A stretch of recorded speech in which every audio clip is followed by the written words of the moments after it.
We'll now take a look at the dihedral groups, which are a class of groups whose elements are symmetries of regular polygons.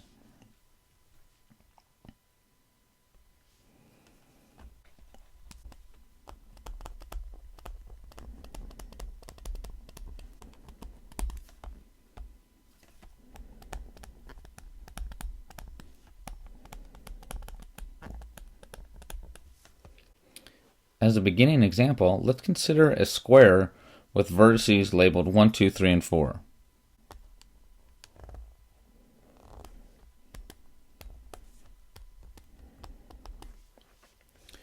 We will define a symmetry of this square to be a motion that can be done by picking up the square, moving it in some way, and then putting it back into the same exact space that it originally occupied.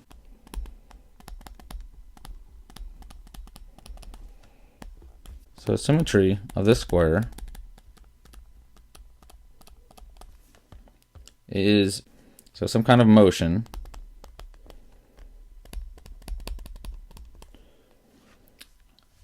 that can be done by picking up the square,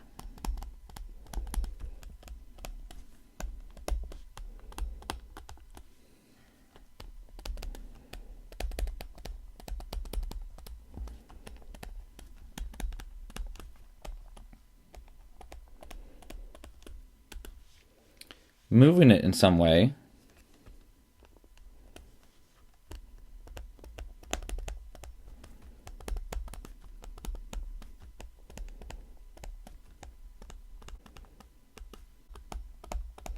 and then putting it back into the same exact space that it originally occupied.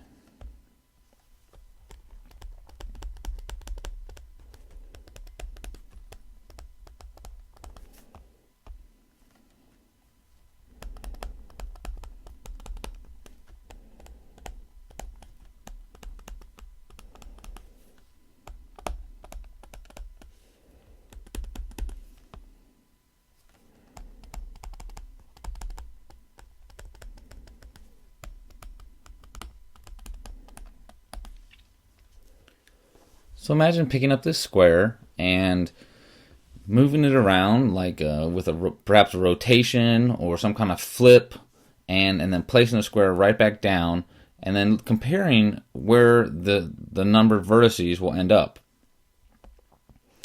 One such symmetry is rotating the square 90 degrees clockwise.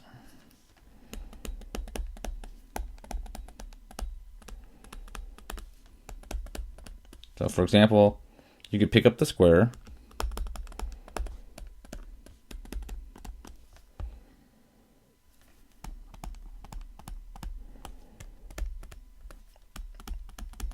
and rotate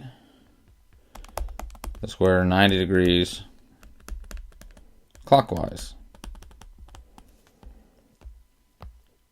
So we have the square 1, 2, 3, and 4.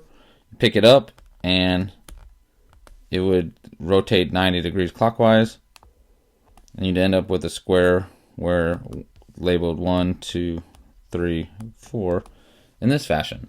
So this is an example of a symmetry of this square.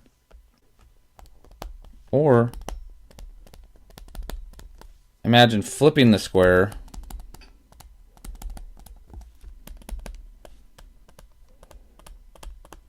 horizontally,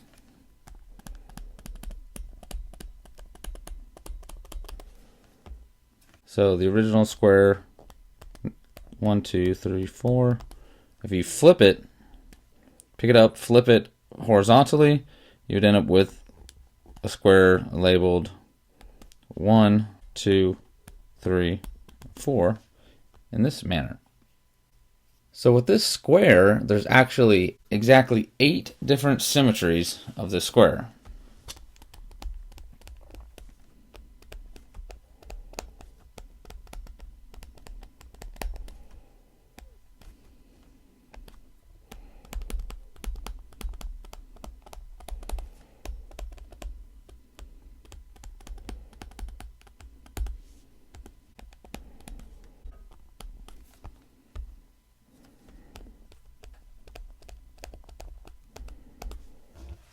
there's 4 rotations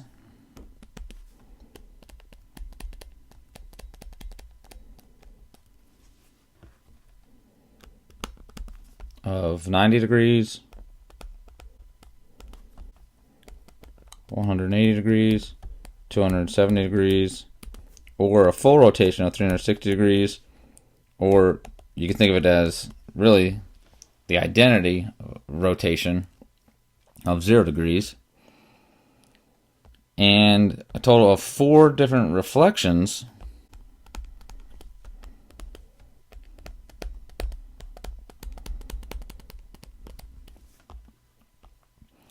we saw one if we reflected the square horizontally.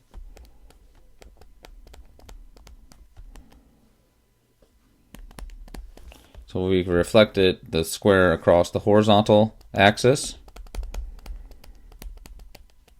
or the vertical axis.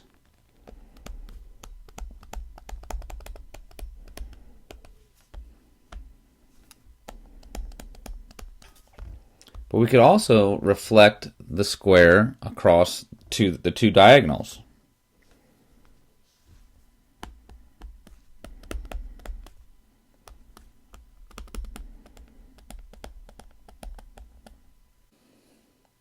So there's an infinite number of rotations of this square that would result in a symmetry, but we're just interested in the net result.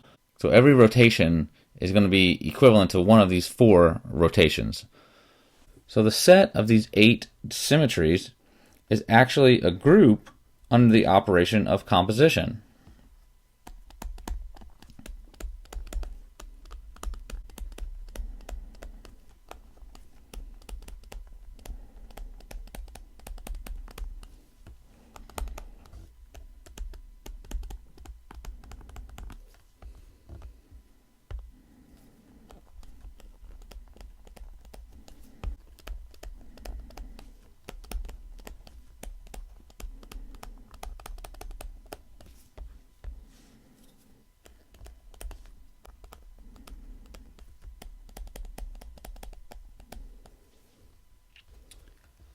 And this group is called the dihedral group of order 8.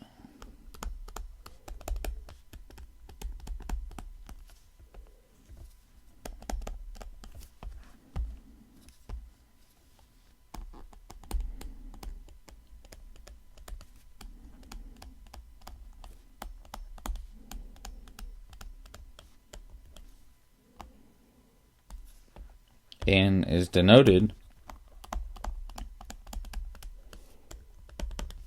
by D8.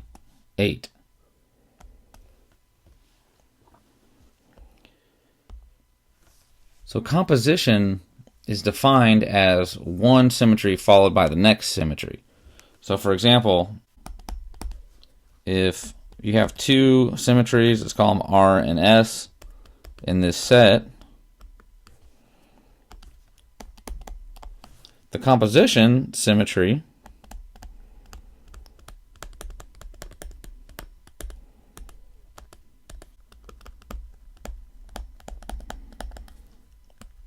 RS is obtained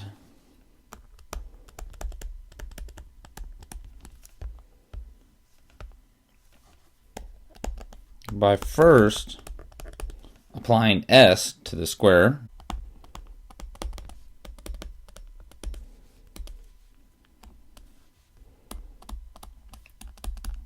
and then following with the symmetry R.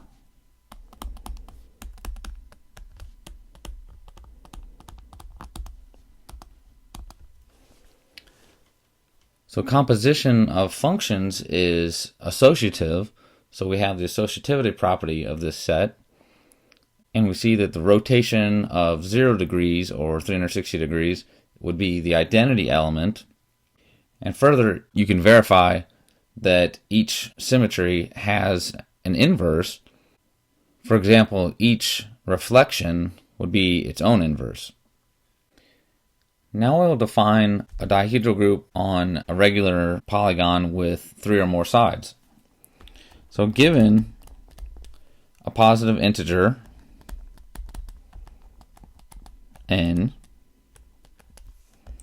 with n greater than or equal to 3.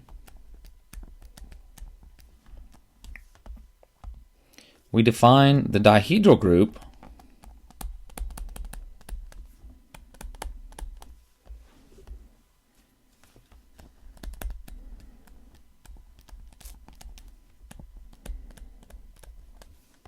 of order 2n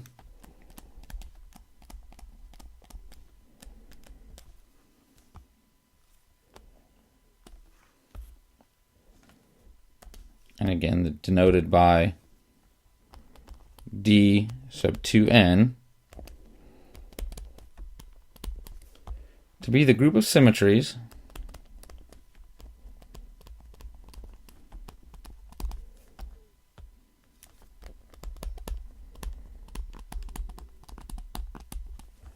of a regular n-gon.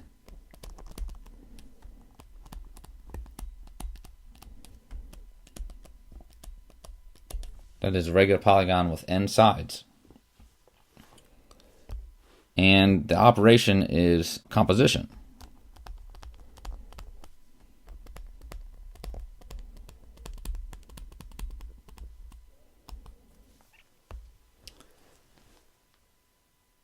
So these dihedral groups will be used in various examples throughout this course. So we're going to fix some notation. Let's fix a regular n-gon.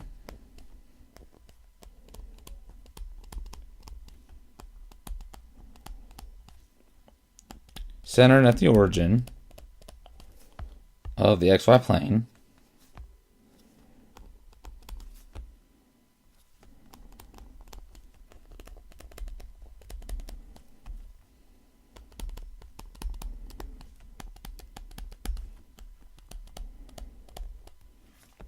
And then we're going to label the vertices consecutively from 1 to n, and we're going to go around the polygon in a clockwise manner when we label.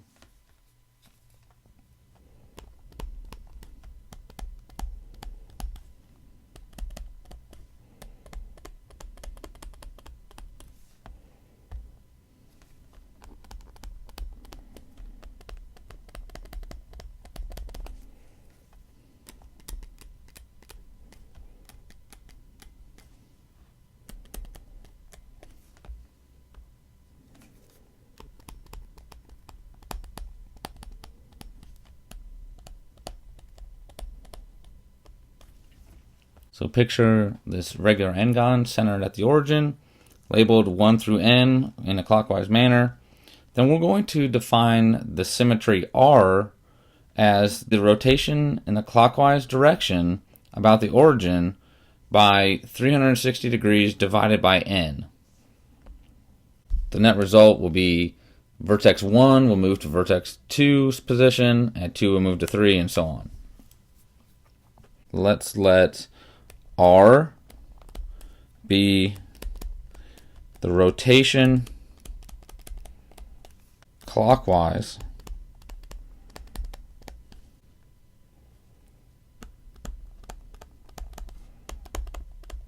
about the origin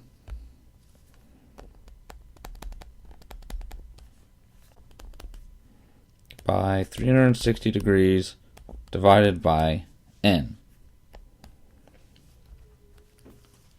So again, this symmetry would you pick up the n-gon, and vertex 1 would move to vertex 2's position, 2 would move to 3, and so on. Now we're going to define another symmetry, the symmetry S. So let S be a reflection. It's going to be the reflection about the line of symmetry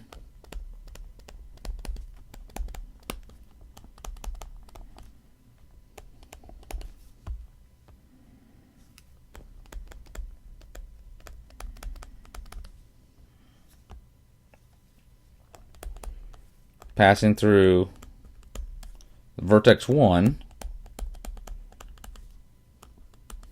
and the origin.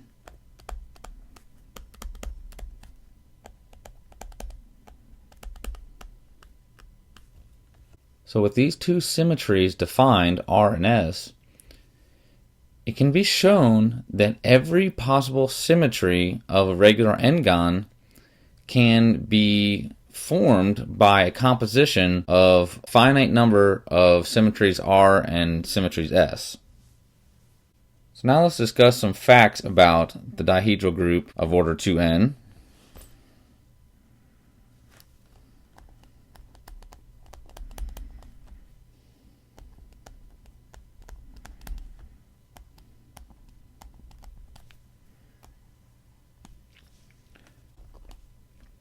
So the dihedral group of order 2n describes the symmetries of a regular n-gon.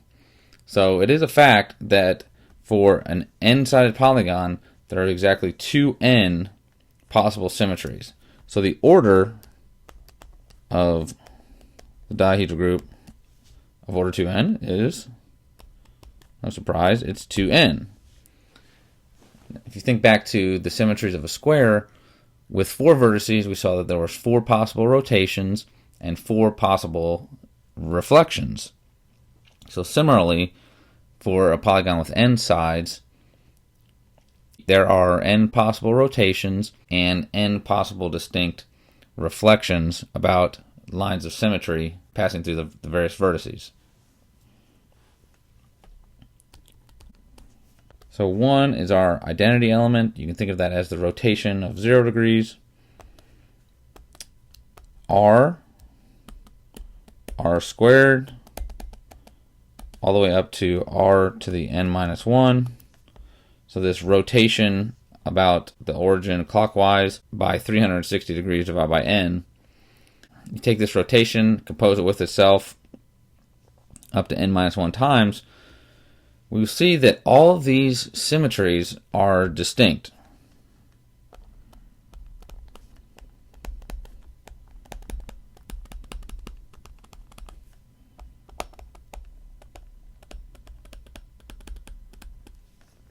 And since r is a rotation of 360 degrees divided by n, if I compose r with itself n times, that will give me a total rotation of 360 degrees, which will be equivalent to the identity element. So we see that r to the power n will equal the identity element. This fact can be summarized by stating that the order of r is n. So the smallest power of r equal to the identity is n. Thirdly,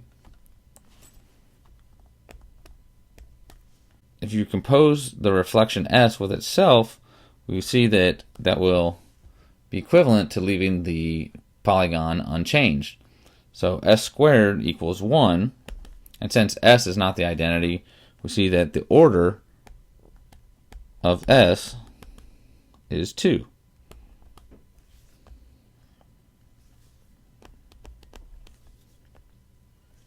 Fourthly, there's no possible way you can use reflections alone and end up with an equivalent symmetry to S. In other words, S does not equal r to the power I for any I.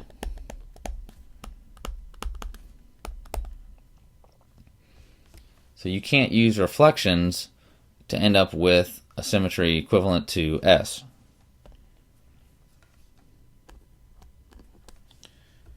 Fifthly, we see that we have n distinct rotations and we have one symmetry S. If we combine them, symmetry S, with various rotations, we actually can write all possible symmetries as compositions of R and S.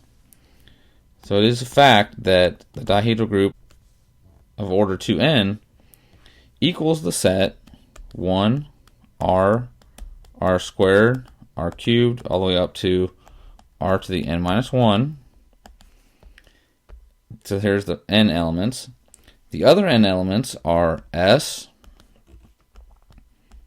composed with S composed with r squared, all the way up to s composed with r to the n minus 1.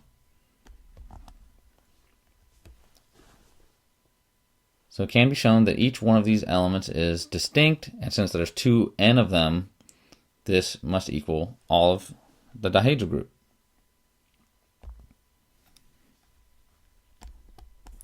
Fact 6. R composed with S is equal to the symmetry of S composed with the inverse of R.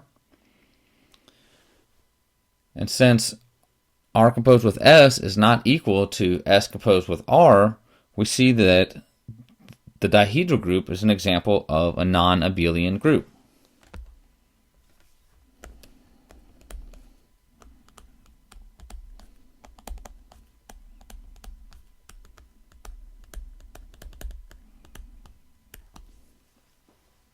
So you cannot commute the symmetries in a composition.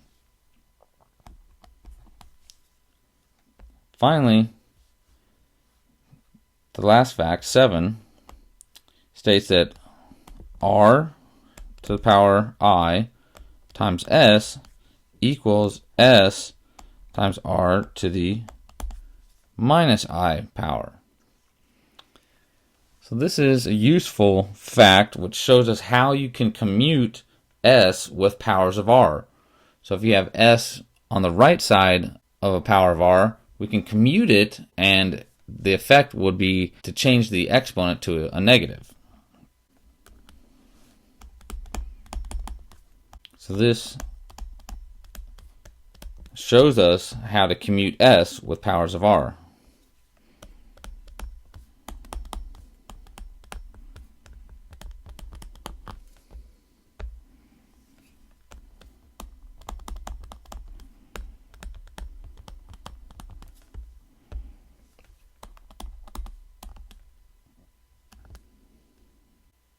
So let's look back at fact 5 and see that any possible symmetry of an n-gon must be equivalent to one of these 2n symmetries listed in fact 5.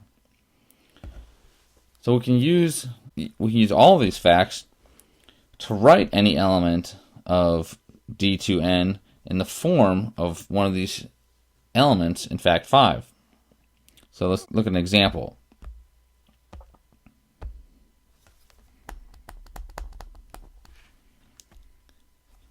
Let's let n equal 12. So we're talking about the symmetries of a regular 12-sided polygon. Consider the composition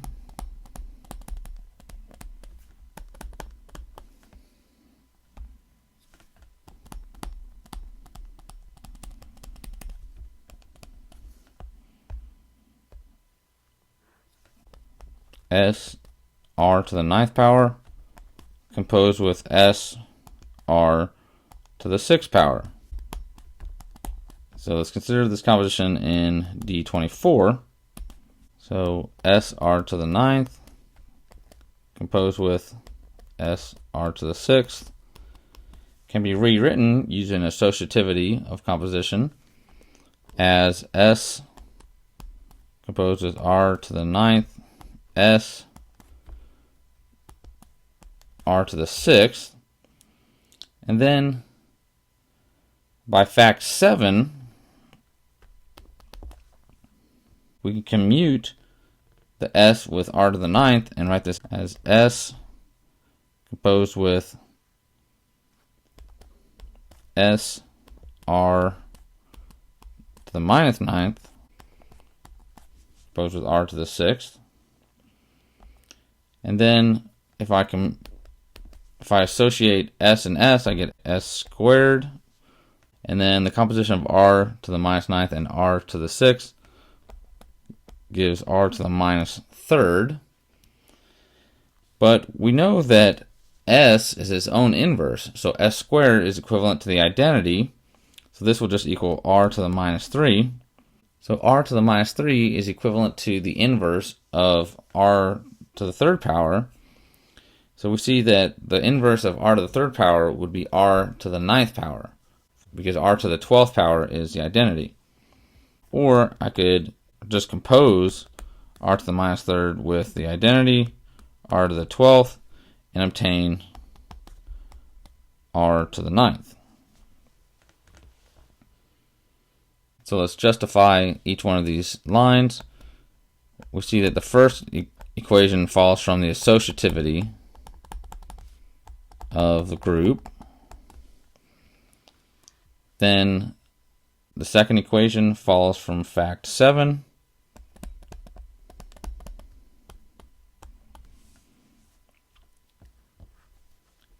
And again, we have associativity.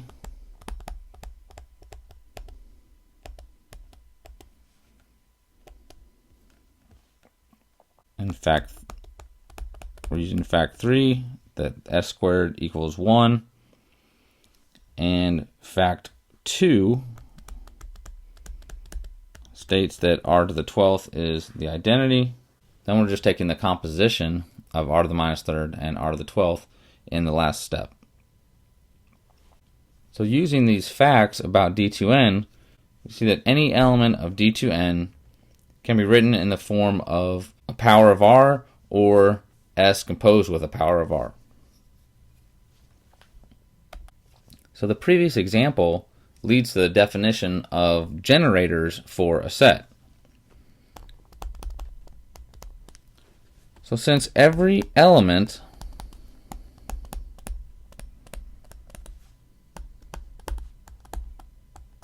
of the dihedral group of order 2n can be written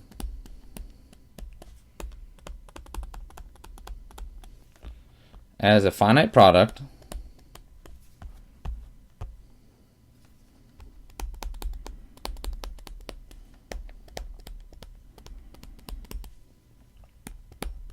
or composition of R and S and possibly their inverses,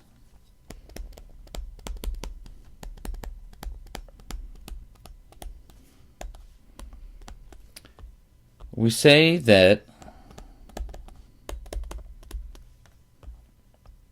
the set containing the elements R and S generates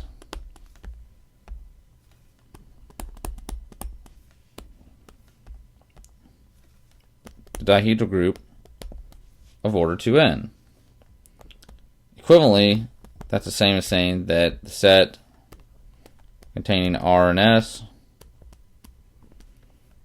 is a set of generators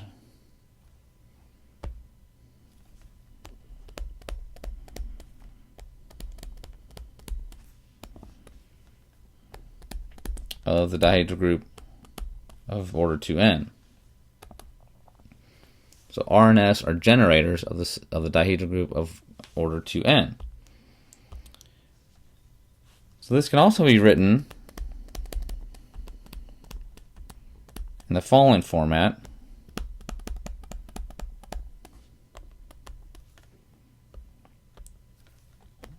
So D2n equals, so we're going to use angle brackets and list the generators inside. So R, comma S.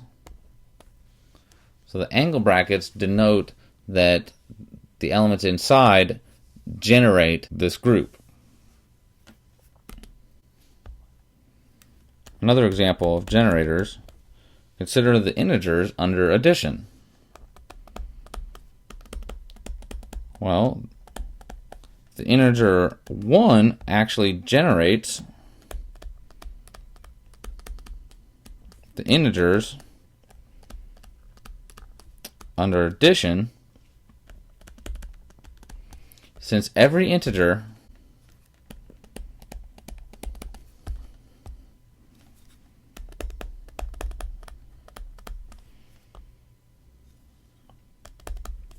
is the finite sum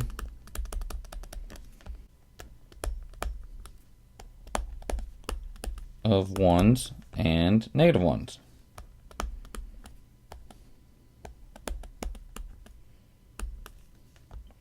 So again, the notation would be, you could say that a set of integers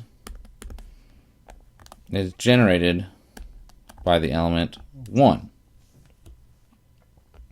So it can be useful to describe a set by its generators, but also we'll need some relations that the generators satisfy. That is, any equations in the group that the generators satisfy. So any equations in a group G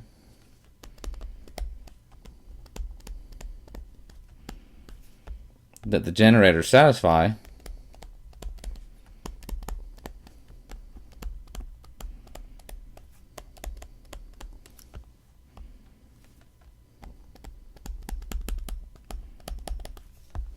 are called relations in G.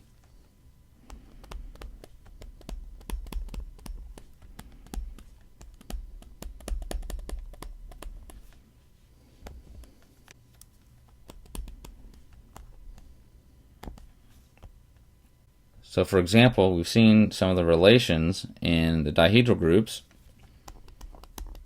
So in the dihedral group of order 2n, we saw that the generators are R and S.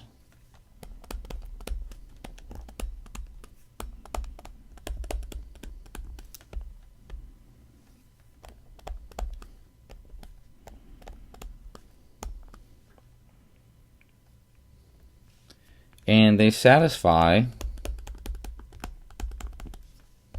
the relations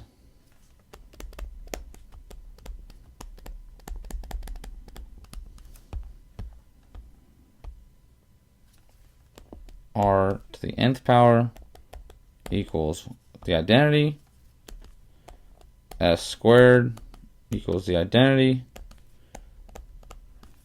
and R composed with S is equal to S composed with R inverse. So it can be shown that these relations completely determine the dihedral group D2n.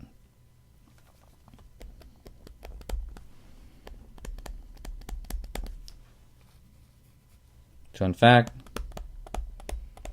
these relations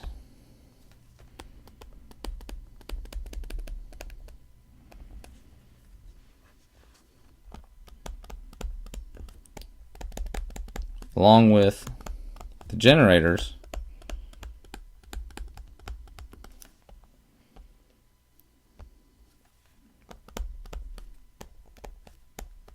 can be used to completely describe the dihedral groups.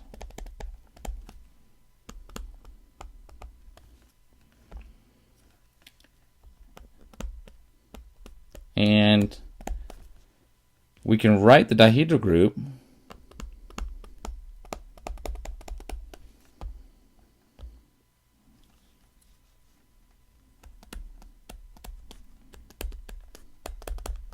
in the following presentation.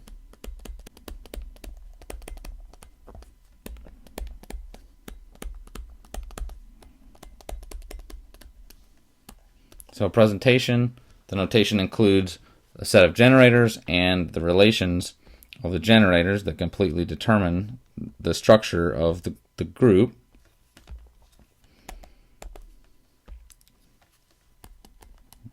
So the dihedral group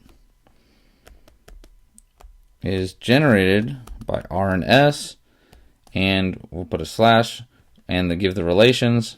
So R to the n equals S squared equals 1, and R composed with S equals S composed with R inverse. So this is called a presentation of the dihedral group. So when we first define the dihedral groups, we describe them as geometric symmetries of the n-gon, but we can make this more abstract by using this presentation of the dihedral group. And using this presentation, can simplify further study of these groups.